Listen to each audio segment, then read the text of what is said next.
Pessoas entubadas por Covid-19. Em média, apenas 2 sobrevivem. Não arrisque. Respeite as medidas de prevenção. Prefeitura de Cuiabá.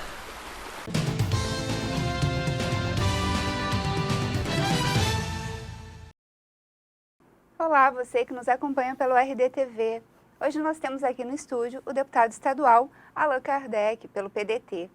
O deputado faz parte de algumas comissões muito importantes da Assembleia, como a Comissão de Educação, de Turismo e de Meio Ambiente. Isso. Deputado, muito bem-vindo ao RDTV. Eu já queria começar com uma pergunta, né? O que está sendo discutido hoje na Comissão de Educação?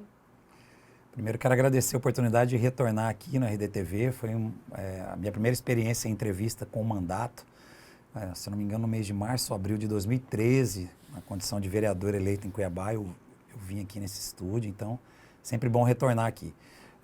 Na Comissão de Educação, nós temos um projeto muito impactante sendo trabalhado, né, que foi feita a aprovação da educação como atividade essencial. E, inclusive, amanhã, durante a sessão que pauta os vetos, está pautado o veto do governador com relação à vacina dos profissionais de educação, condicionando ao término da vacina ao retorno presencial às aulas. Então, hoje é esse o principal projeto do dia, além também do Plano Estadual de Educação, que está atrasado aí há muito tempo, pelo menos 4 ou 5 anos o Plano Estadual de Educação atrasado, também já passou pela comissão e está para aprovação do plenário. Só para situar, então, o senhor defende ou o senhor acredita aí que é possível derrubar esse veto, já que o governador, ao sancionar a lei que a Assembleia aprovou, ele vetou esse artigo justamente que tratava da condicionar a imunização dos profissionais ao retorno das aulas. É possível, então, a Assembleia derrubar esse veto logo nessa sessão próxima? Sim, eu acho que é possível porque o projeto só foi aprovado com este artigo.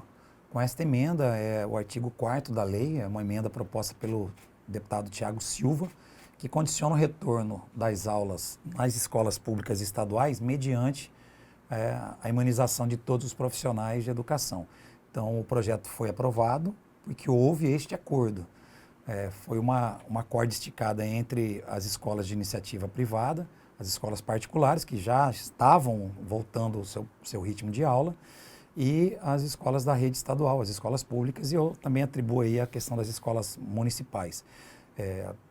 Pouquíssimos municípios voltaram às aulas, estavam todos esperando o retorno das escolas do estado, até porque muitas coisas são comuns, como, por exemplo, o transporte escolar e a questão da merenda escolar. Então, são coisas que a rede municipal e a estadual fazem conjuntos. Mas nós conseguimos aprovar a lei, colocando a educação como atividade essencial, porém, há uma diferença entre as escolas particulares e as escolas públicas, né? A gente sabe que as escolas públicas têm menos estrutura que as escolas particulares e colocamos este artigo. E o projeto foi aprovado com veto parcial. E agora nós estamos aí pronto para voltar essa questão do veto parcial à educação.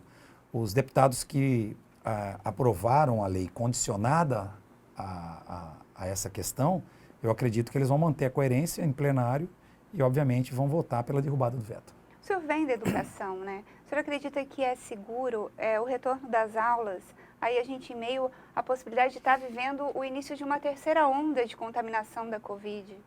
Então, eu estava, inclusive, há 15 dias atrás, fazendo um debate com alguns colegas da área que estava na hora da gente começar a projetar o retorno às aulas. Até porque muitos pais, e especialmente mães de famílias, estão afetadas socialmente porque ficam em casa cuidando de seus filhos. Tem casos dentro da minha família, por exemplo, que eu tenho parentes com 3 filhos, mãe solteira que precisa trabalhar, mas precisa cuidar de casa. Então ela está precisando que a escola funcione. Porém, há poucos dias anuncia-se uma terceira onda. Então a gente precisa entender de fato qual é a nossa necessidade. O retorno às aulas que é necessário ou o cuidado à vida, como por exemplo uma terceira onda que o secretário Gilberto tem falado sobre ela com a cepa indiana. Então eu penso que a gente precisa fazer a projeção do retorno às aulas. O retorno dos profissionais na escola também é seguro para os profissionais. Não vai estar ninguém lotando as salas de aulas, mas o retorno presencial dos alunos, eu particularmente não aprovo. Mudando um pouquinho de assunto, mas ainda falando de pandemia, é um dos setores mais devastados, né, pela consequência aí da Covid, é o setor de turismo. E o senhor está presidindo a Comissão de Turismo da Assembleia. O que tem de possibilidade hoje, né, para as pessoas poderem sobreviver, alimentar suas famílias? O setor de turismo, o setor de bares, restaurantes, lanchonetes, o setor de eventos é o setor mais afetado. Profissionais de cultura, cantores, profissionais que precisam do público para ganharem o seu dinheiro são os profissionais e a área de atividade econômica mais afetada no mundo inteiro. Então, o governo do estado já tem envidado esforços com relação a colocar recursos para essas empresas, mas nós temos duas dificuldades. Primeiro é o aporte financeiro, por exemplo, no MT Desenvolve, para que todas essas empresas recebam o socorro. E outra é a burocracia colocada pelo próprio Banco Central, onde o governo precisa estar colocando as regras do Banco Central para esses empresários buscarem recursos. Qual é a saída? Um fundo de aval exclusivo para o setor. Já estamos trabalhando esse fundo de aval com recursos da Assembleia Legislativa, com recursos do superávit, onde o governo capta recursos da arrecadação superavitária e do 10º da Assembleia Legislativa, formando um fundo onde vai buscar recursos até internacionais, para que o empresário não seja ele o responsável por colocar seu patrimônio, sua casa ou seu carro para o empréstimo ou para um socorro. Isso nós já estamos avançando. Uma outra questão é a programação da retomada do ciclo de eventos, que obviamente ficará impactada novamente se nós tivermos uma terceira onda do Covid. Mas nós estamos trabalhando aí já com os hotéis e os espaços de eventos até 200 pessoas, bares voltaram às suas atividades,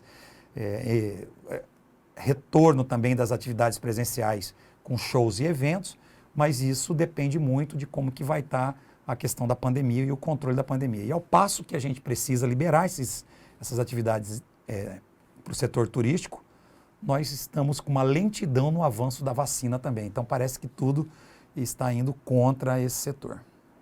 Muita gente estava reclamando que não conseguia acesso aos recursos ali, aos empréstimos, né? No MT Desenvolve por conta de documentação. Criar esse fundo específico pode resolver esse problema, simplificar de alguma forma a burocracia?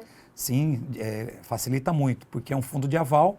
Você, na condição de empresário do setor turístico ou de eventos, você não precisa você colocar o seu patrimônio. O próprio Estado daria essa contrapartida. Mas ainda temos uma outra dificuldade.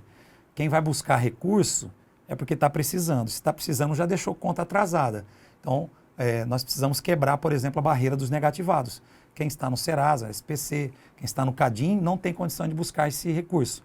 E aí fica uma coisa, um ciclo vicioso só de quem tem grana. Ou seja, se eu estou limpo, tenho grana, eu posso buscar mais grana. Se eu estou devendo, eu tenho dificuldade de buscar recurso, inclusive o emergencial. Então, parece que o sistema foi feito para quem é rico. Parece que o sistema foi feito para quem tem dinheiro. Se você tem dinheiro, você pode emprestar mais dinheiro a juro baixo. Se você não tem dinheiro, você tem que ir para a agiotagem. Infelizmente, é o sistema capitalista predador que nós precisamos quebrar esse ciclo vicioso e fazer com que o Estado realmente estenda a mão para quem está necessitado. E quem está necessitado está negativado. Falta talvez um pouquinho de sensibilidade da gestão pública. Sim, e realmente é o sistema.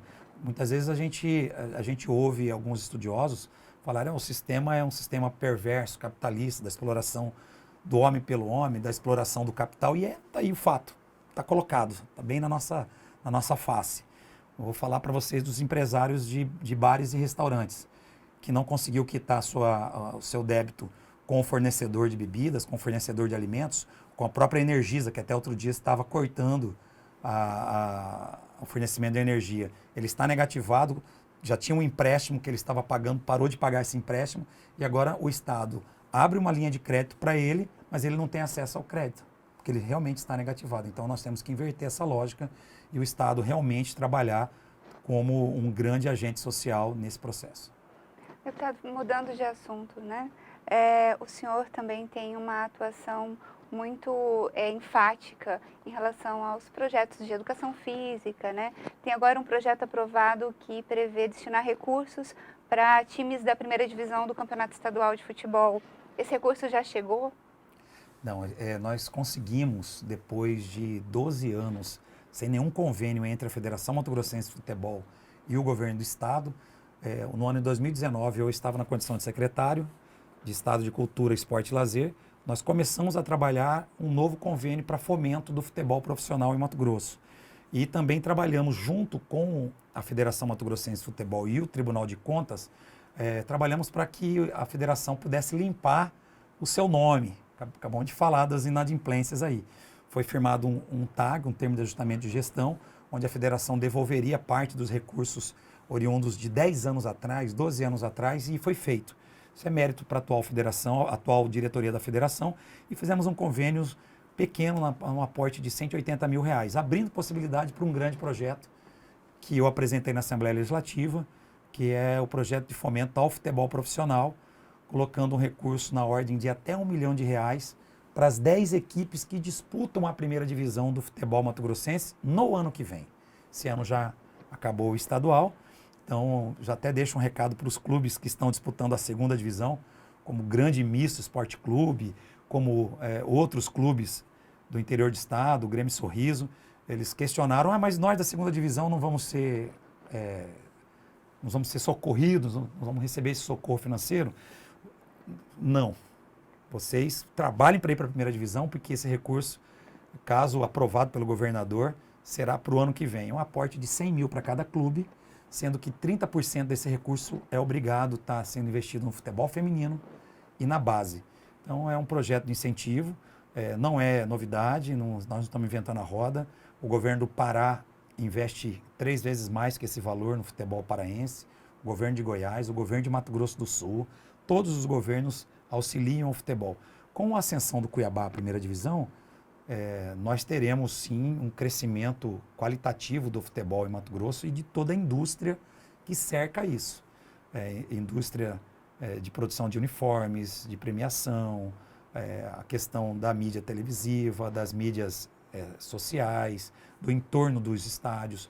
Os municípios que têm time na primeira divisão receberão mais turistas quando liberar o acesso aos torcedores, né? Então, eu acho que é um incentivo importante e nós não perdemos a oportunidade de investir no feminino e na base, nas categorias de 12 a 16 anos. Certo. Em relação ao meio ambiente, que também é uma pauta que o senhor tem trazido, né, desde, enfim, o senhor ali de Santo Antônio de Leverger tem uma relação com o rio, né, com o espaço. O senhor tem um projeto sobre repovoar os rios, né, com peixes. Como que está a tramitação, como são as conversas e qual seria aí a causa desse povoamento, né, dos rios? Primeiro, Andrés, dizer que é quão difícil ser ambientalista num estado eminentemente agrário, né? E grande parte da nossa população conservadora ideologicamente. Mas dizer que a gente continua na resistência nesse sentido e também aproveitando o espaço aqui do RDTV para dizer que isso não significa que nós somos extremistas. Ao contrário, o que a gente quer é um equilíbrio entre o meio ambiente e a nossa produção. Um exemplo disso é essa questão do projeto que foi aprovado, estamos esperando a sanção do governo, sobre o repovoamento dos peixes a partir das barragens e hidrelétricas. Isso começou com o processo de mortandade dos peixes na hidrelétrica Sinop, há 3 anos consecutivos. Nós vemos uma grande mortandade de peixes por conta da hidrelétrica Sinop. E nós enviamos uma equipe de comunicação do nosso mandato para verificar em loco como que estava acontecendo isso. Nós fizemos, inclusive, um documentário sobre isso e verificamos que o repovoamento da hidrelétrica Sinop se deu com 2 espécies apenas de peixe, mas a mortandade tinha mais de 20 espécies mortas, inclusive espécies muito valiosas no ponto de vista da alimentação dos ribeirinhos e também da pesca esportiva e da pesca de sobrevivência, como, por exemplo, surubins, cacharas, pintados, tambaquis. E o repovoamento era feito por cascudos e botoados, peixes mais baratos, mais simples, e isso nos preocupou. Além disso, nós temos a possibilidade, a partir da aprovação desse projeto, de iniciar um grande projeto de repovoamento de todas as baías, de todas as bacias hidrográficas do estado de Mato Grosso, rememorando o primeiro grande projeto lá atrás, que foi do ex-deputado federal Murilo Domingos, Salve o Peixe, Salve o Rio Cuiabá, onde ele fazia a despesca e o repovoamento com pacus e alguns peixes híbridos. Recebeu muito elogio, recebeu prêmios até nacionalmente, mas muita crítica também da comunidade acadêmica que faz pesquisa sobre a ictofauna do nosso estado. Hoje nós temos esse projeto calçado através das pesquisas da UFMT, com doutores da área, pesquisas da própria Embrapa e Empaer, e laboratórios que fazem a captura de matrizes da natureza, a reprodução em laboratório, e aí depois a fase de crescimento desses alevinos até eles terem um período de maturação adolescente, e a devolução desses peixes à natureza, já com chip para rastreamento, o chip da matriz com rastreamento de consanguinidade, o retorno desses alevinos em pontos onde a matriz foi retirada. Então nós temos um estudo muito bom e estamos aguardando a aprovação para a gente fazer com que aconteça um projeto permanente de repovoamento, para que a gente não fale em cota zero,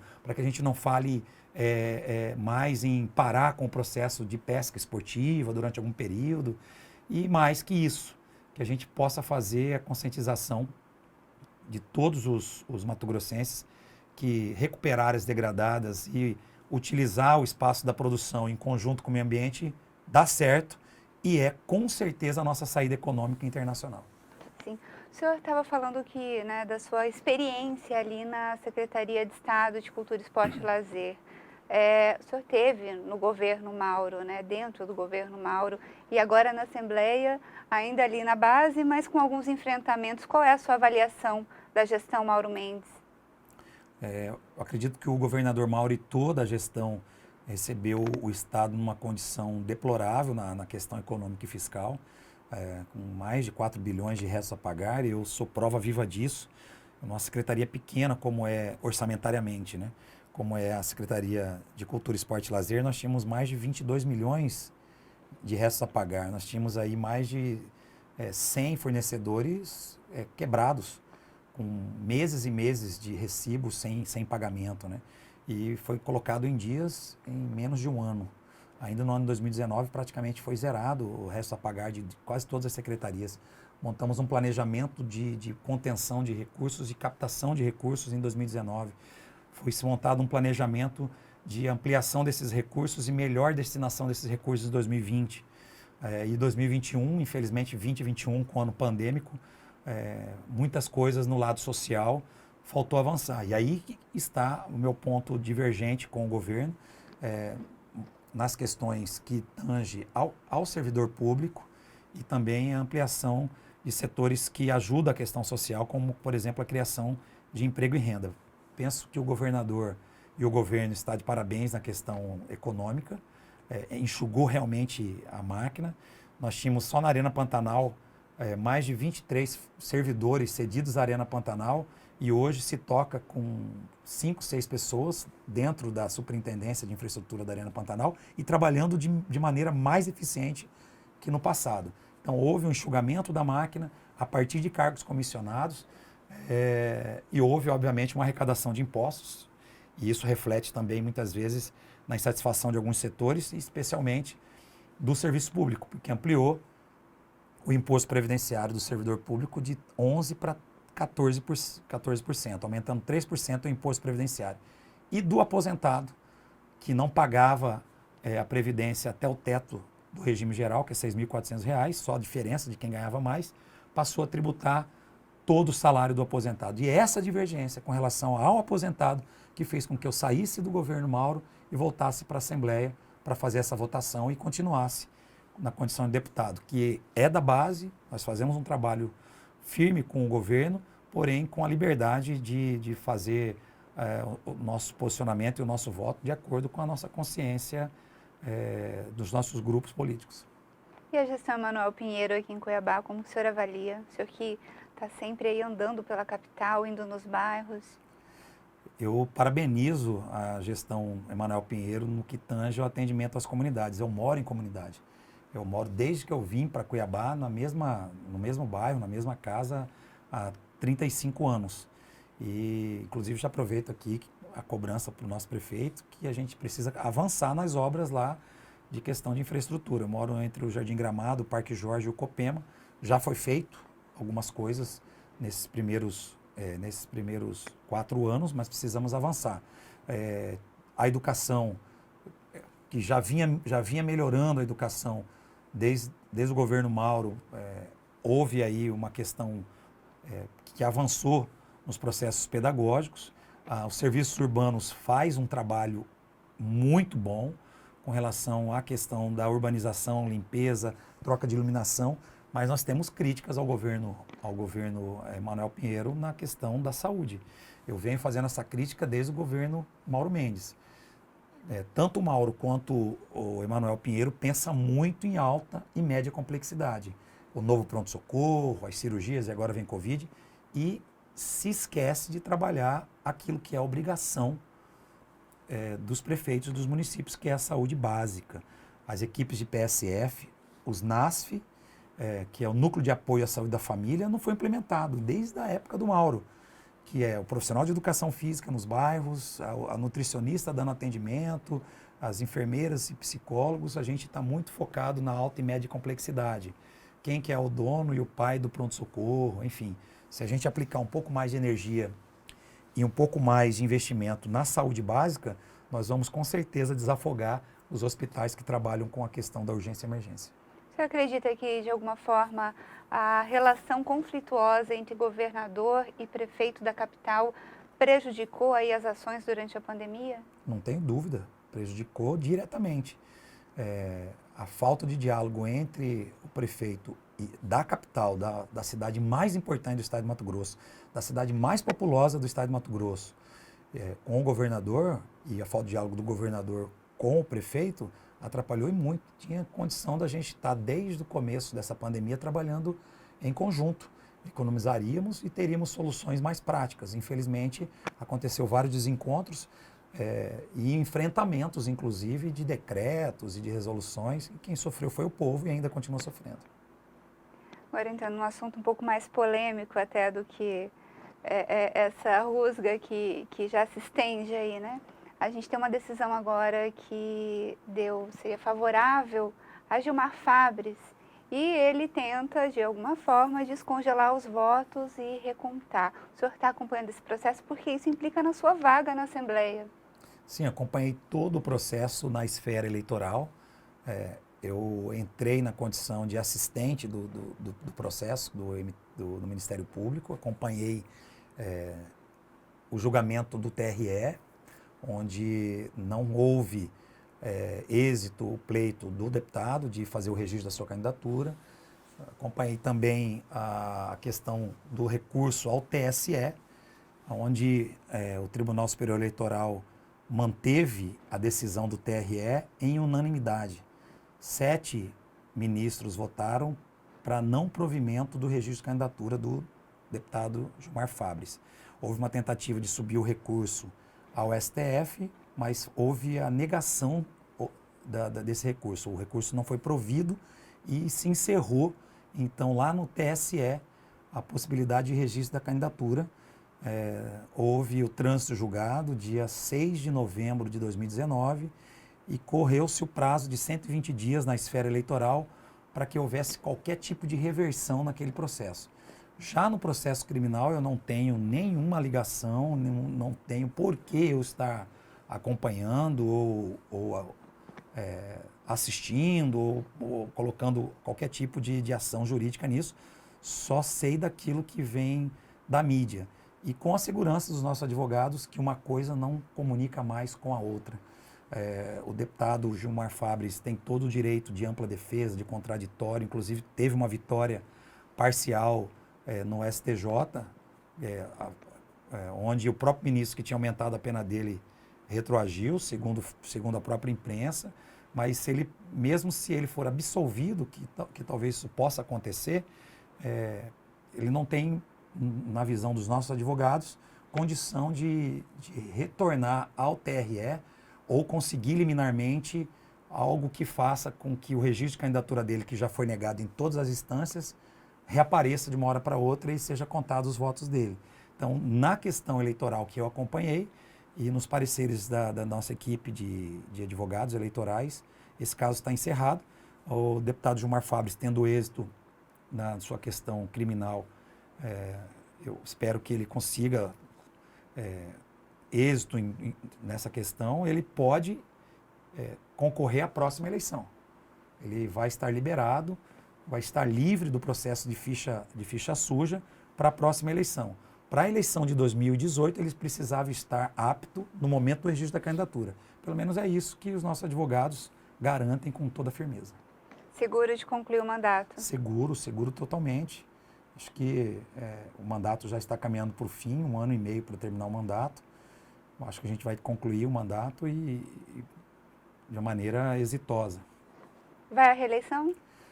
Nós ainda não temos essa certeza. Nós teremos um encontro dia 18 de junho do PDT. Nós vamos encontrar os nossos prefeitos e prefeitas, vice-prefeitos e vice-prefeitas, vereadores, lideranças. E aí, nesse encontro, nós vamos começar a fazer uma discussão. Há uma cobrança forte do Diretório Nacional, tanto do nosso presidente Carlos Lupe, quanto do Ciro Gomes, para que a gente monte uma chapa forte para deputado federal. E, obviamente, houve vários convites para que eu liderasse essa chapa, né? Mas a gente pensa que precisamos de um mandato mais forte na Assembleia Legislativa, mais presente ainda, para que a gente tenha consistência para fazer um voo mais alto para o Congresso Nacional, que não foge da possibilidade de nenhum político que está hoje na Assembleia Legislativa, né? Acho que a gente tem condição futura de fazer esse enfrentamento, mas talvez nesta próxima a gente ainda vai para uma reeleição. O senhor é presidente do PDT estadual, já fez alguns convites para chamar nomes aí que possam compor essas chapas? Sim, a gente está aí com vários nomes em debate. Pode adiantar? Posso, nós temos algumas disputas já em campo aí.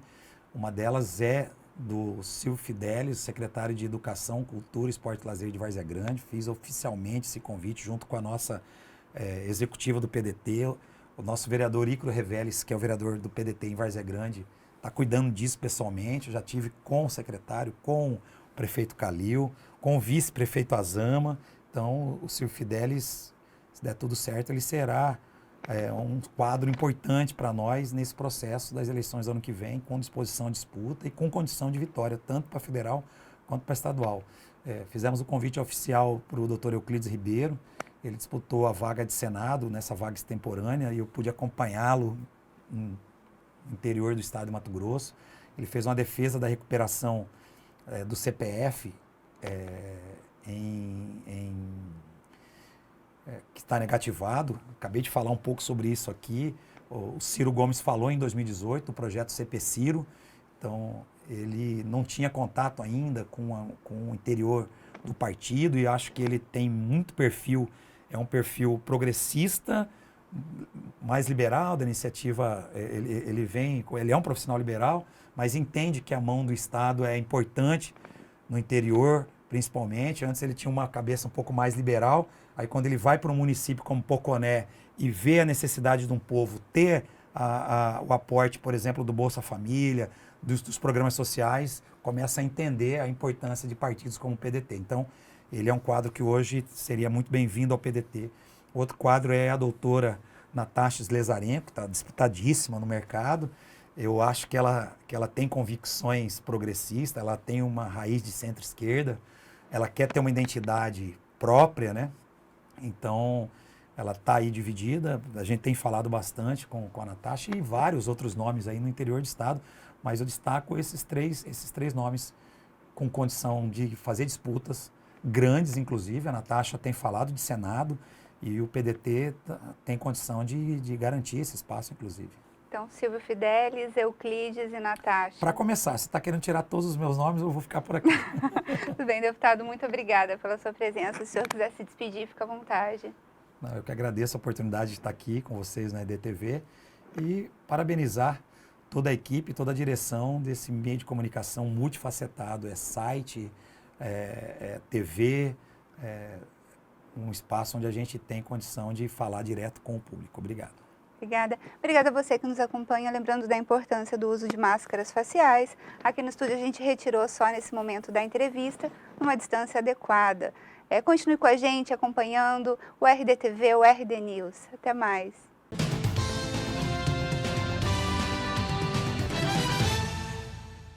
Na pandemia, a prioridade é proteger e salvar vidas.